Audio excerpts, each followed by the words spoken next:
ज़्यादा प्रॉब्लम नहीं माना जाता, लेकिन I think on a everyday basis order, जिससे कहते हैं पसीने की बदबू और स्वेट, एक्सेसिव स्वेट, अगर ठीक तरह से ट्रीट किया जाए so I think it can be cured. And मेरी लाइन में भी सेलिब्रिटीज़ को हमेशा बहुत केयरफुल रहना होता है। जब आप रेड कार्पेट पे चलते हैं, you have to make sure you don't have sweaty patches.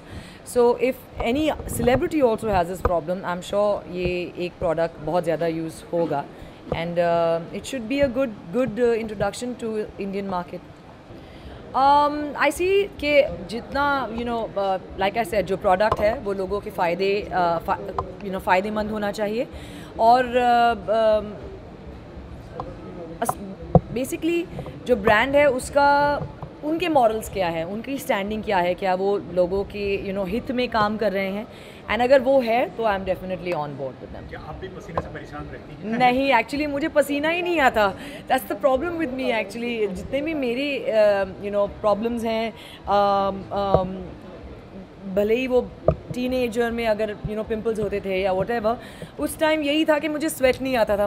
तो ये मशीन एक्चुअली मेरे लिए उल्टा है, मुझे पसीना लाना चाहिए।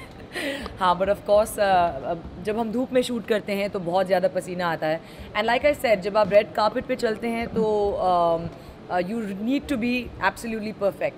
तो अगर किसी भी सेलिब्रिटी को या आम आदमी को एक्सेसिव स्वेट या बॉडी ओडर की प्रॉब्लम होगी तो आई am sure this will be a great help. Actually मैं अपने काम को डिस्टिंग्विश नहीं करती। काम काम होता है। आज मैं आपके सामने यहाँ पर खड़ी हूँ, काम के लिए ही खड़ी हूँ, पार्टी में तो हूँ नहीं। तो काम मेरा चल रहा है, लेकिन मैं लाइक आई ऑलवेज़ मेंटेन कि मैं प्रोड्यूसर्स की एक्टर हूँ। मैं जो वो कहते हैं मैं करती हूँ। अगर मुझे चुप रहने को कहा जाता है तो मैं चुप रहती हूँ।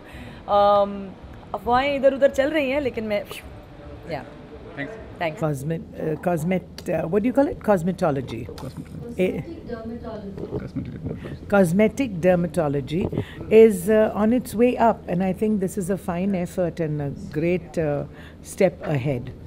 If you ask me myself whether I've ever gone in for anything like this, actually the only cosmetics that I really use, as you can see on my face, is probably a lipstick and kajal. Without kajal I don't go out anywhere else, but that's just me. But the glamour world needs something like this, and I think it's fantastic step ahead that we're talking about cosmetic dermatology.